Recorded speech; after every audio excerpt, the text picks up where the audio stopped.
Bapak dan Ibu, Bismillahirrahmanirrahim. Assalamualaikum warahmatullahi wabarakatuh. Salam sejahtera untuk kita semua. Yang kami hormati para sesepuh senior di UGM ya, Pak Peri Warjio, Pak Ganjar, Bung Hari Dupayana, dan Bapak Ibu semua yang hadir hari ini ya. Mohon izin Pak Rahman, apakah slide presentasi saya sudah muncul Pak? Sudah Pak, jelas Pak. Baik. Baik, saya dalam kesempatan ini terima kasih untuk diundang dalam webinar kali ini mewakili Asosiasi BDS Indonesia. Izin memperkenalkan Asosiasi BDS Indonesia ini lahirnya tahun 2001-2002 ya. Jadi ini asosiasinya para pendamping dan konsultan bisnis maupun pendamping UMKM. Perjalanan panjang ABDSI memang meyakini bahwa UMKM tulang punggung perekonomian bangsa, koperasi merupakan akselerator bagaimana pertumbuhan atau perkembangan UMKM kita, maka ABDSI sampai hari ini fokus pada bagaimana mengawal supaya UMKM kita ini tangguh naik kelas dan menuju pada koperasi modern mendunia.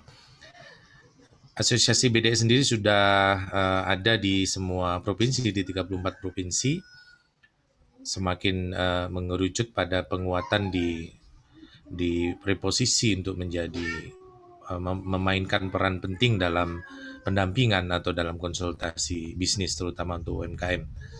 Dan dalam posisi pandemi sejak Pak Jokowi pada 2 Maret menyampaikan atau mengumumkan kasus positif pertama, selang 1 minggu kemudian kami di tingkat nasional kemudian mendirikan namanya UMKM Crisis Center, Pak.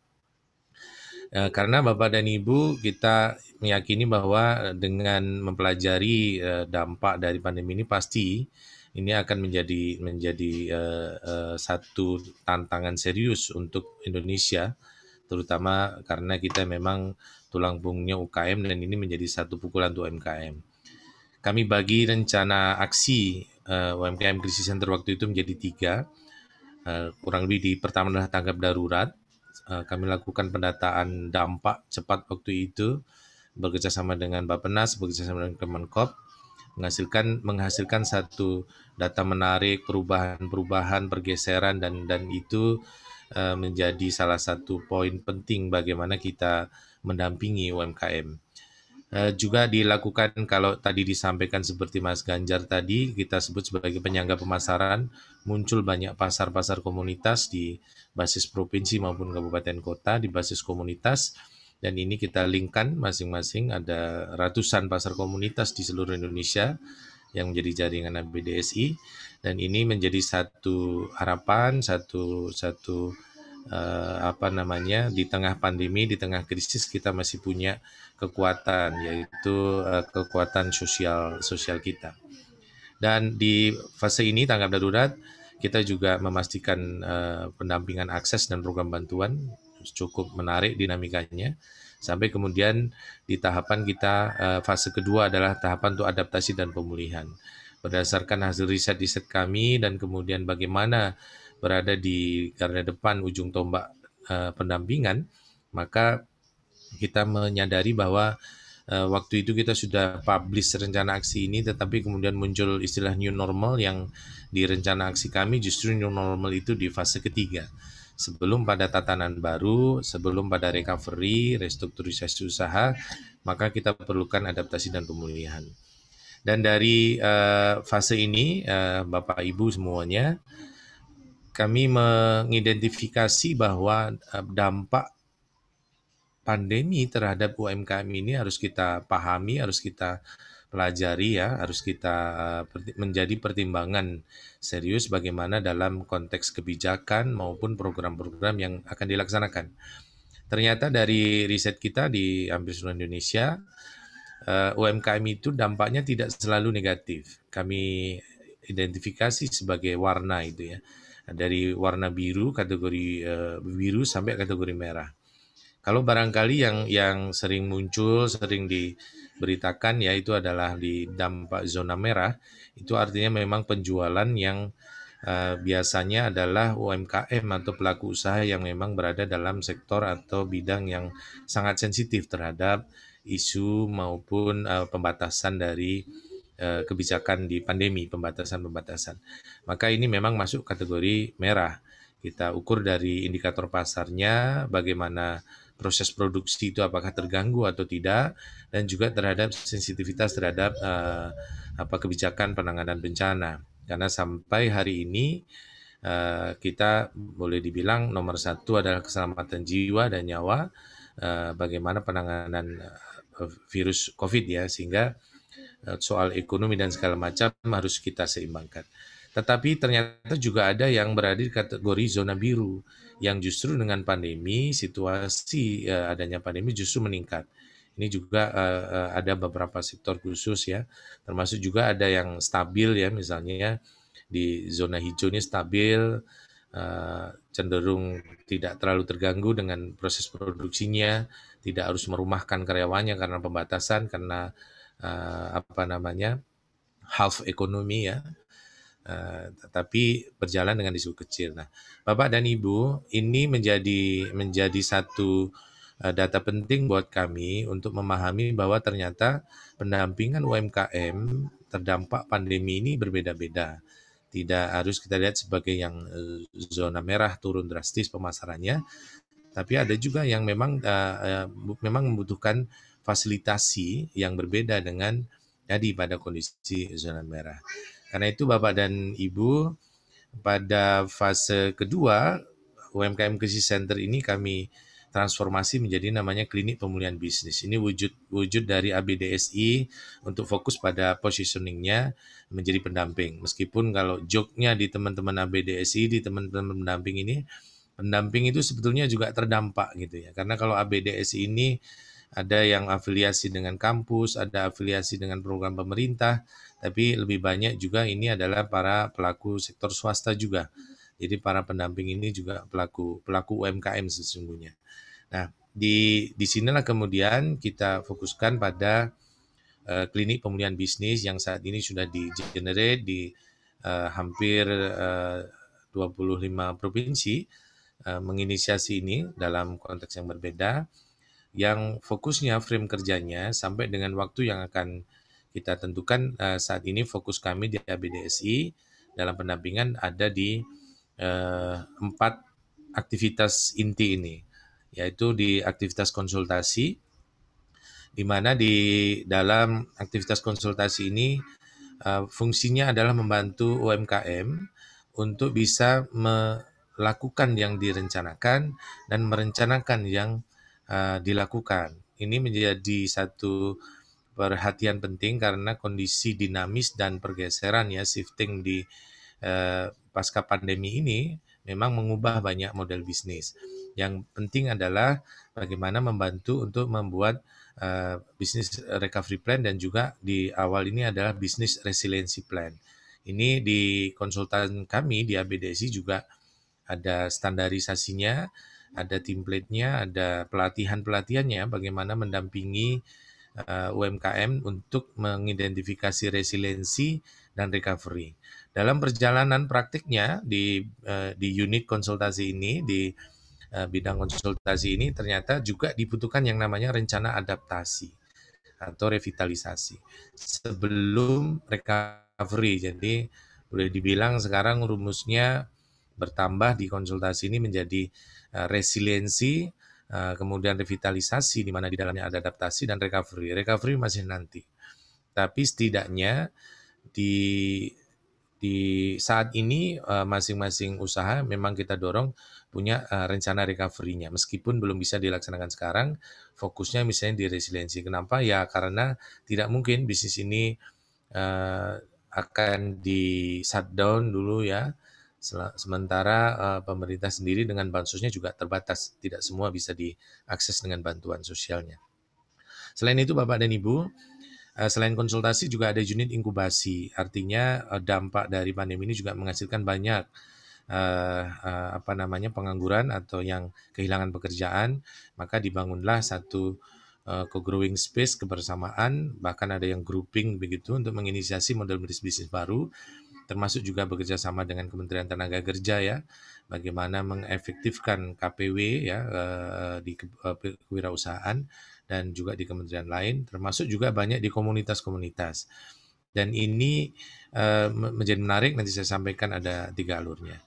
Selain 2 hal ini, inisiasi KPB adalah dengan pendampingan berbagai macam kebutuhan, lebih tepatnya ini adalah intermediary atau fasilitasi akses, baik itu akses pada kemitraan dengan pemerintah, akses kemitraan dengan kampus, ini juga menjadi penting supaya kebutuhan-kebutuhan apa untuk resiliensi, untuk revitalisasi, recovery ini bisa kita kelola dalam sebuah ekosistem development approach gitu ya. Sehingga apa kebutuhannya teridentifikasi, terdata.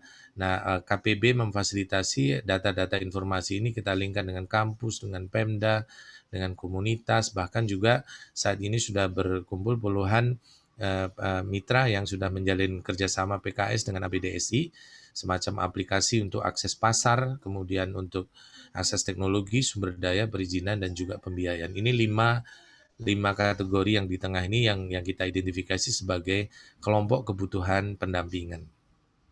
Nah, di dalam konteks tadi yang saya sampaikan juga di KPB memungkinkan juga ada keperantaraan di mana misalnya dibuka peluang-peluang untuk belanja publik ya bagi UMKM selama konteks perizinan, kapasitas dan lain-lain ya menyangkut stok dan kemudian kapasitas produksi tidak memungkinkan, maka di unit KPB dibangun keperantaraan untuk menjadi intermediary agent. 4 hal ini Bapak dan Ibu yang saat ini sedang kami fokuskan di lapangan untuk menjadi fokus bagaimana kita menyelamatkan tulang punggung perekonomian bangsa sekaligus menyiapkan untuk menuju pada tatanan baru atau kalau kami lebih menyebutnya next normal, kita belum tahu next-nya seperti apa. Lanjut, kemudian ini tadi yang kita sampaikan 3 jalur penciptaan wirausaha baru ya, selain sekolah wirausaha, inkubator yang ada di klinik pemulihan ini yang kita sebut sebagai inkubator UMKM tangguh. Selain ada jalur melalui mahasiswa ataupun siswa ya, mulai SMK dengan pendekatan vokasi maupun mahasiswa pengusaha, sudah ada beberapa kampus. Harapan kita juga UGM sangat concern di sini dengan sekolah vokasinya, sekaligus juga ada sekolah wirausaha. Ada 3 jalur ini yang sedang dikembangkan, terutama kalau yang di KPB di bagian inkubator UKM tangguh ini yang dibangun dengan kurikulum yang ada di lingkaran-lingkaran ini, mindset, knowledge set, skill set, tool set, action set sampai dengan monef setnya. Bapak Ibu, kami lanjut saja sebagai diskusi. KPB ini, klinik pemulihan ini kami sadari karena kami ada di seluruh Indonesia, membutuhkan satu standarisasi. Kita mengenal SKKI, SKKNI, dan juga BDSI biasa membangun secara khusus ya namanya sertifikasi kompetensi kerja khusus atau standarisasi kompetensi kerja khusus untuk pendampingan usaha terdampak pandemi. Kami ambil dari beberapa unit kompetensi yang ada di SKKNI lain yang relevan, tapi ini kita sudah lakukan pelatihan, sudah kita submit juga ke BNSP. Bapak dan Ibu yang memiliki satu concern terhadap pendampingan pemulihan, nanti juga bisa menghubungi ABDSI yang ada di provinsi masing-masing untuk bisa melatih pendampingnya. Misalnya tadi Pak Peri sampaikan di BI ada 1.671. Nah, kami siap juga di teman-teman kami, pasukan saya untuk menjadi pendamping teknisnya, pendamping lapangannya yang sudah memiliki standarisasi kompetensi seperti ini. Terakhir dari kami, ini Pak, yang menjadi penting bagaimana dorongan atau kita selalu campaigns untuk kita bisa sama-sama bergerak dalam pemberdayaan maupun kita menyelamatkan tulang punggung perekonomian bangsa ini adalah bagaimana pada ekosistem development kita di pemulihan ekonomi. Kita bicara tentang banyak peluang ya, meskipun hari ini masih banyak pembatasan dan mulai akan ada pembatasan, tapi yang namanya Ramadan, yang namanya Lebaran nanti tetap akan bisa dilihat peluang. Bagaimanapun pembatasannya, teman-teman di lapangan itu masih terus mencari cara. Setidaknya Bapak dan Ibu ada banyak peluang soal dan juga hal yang perlu kita pertimbangkan seperti isu ketahanan pangan, tentang belanja publik ya. Protokol kesehatan sendiri itu bisa menjadi peluang untuk kita bawa masuk ya, termasuk juga upaya-upaya untuk early recovery. Saya yakin dengan intensitas pada ecosystem development antara pentahelix, kita saling sama-sama memiliki satu rencana gagasan baik di tingkat pusat, provinsi, terutama juga di tingkat kabupaten kota. Ini menjadi satu ekosistem yang menarik, ekosistem yang aman untuk ekosistem yang mendukung pada pemulihan UMKM kita. Termasuk juga pada upaya-upaya yang dilakukan. Kalau misalnya di lokasi di UGM misalnya, hari ini kita bicara UGM 64, sekian persen PDB di DIY itu yang mengandalkan pendidikan dan pariwisata dan usaha turunannya di DIY. Sehingga saat ini pendidikan masih pada kategori zona merah, terutama pada hampir 40 sekian persen itu usaha-usaha turunan dari pendidikan dan pariwisata, contohnya di DIY. Maka bukan berarti ini harus shutdown, ya, bukan berarti kemudian harus dibuka seluas-luasnya. Yang perlu kita lakukan adalah adaptasi tadi dan bagaimana mengarah pada pemulihan. Kita ketemu tentang rencana aksi siapa melakukan apa, dan pada porsinya, pada reposisi masing-masing. Tentunya ini kita harapkan bisa menjadi satu strategi bersama untuk kolaboratif governance-nya.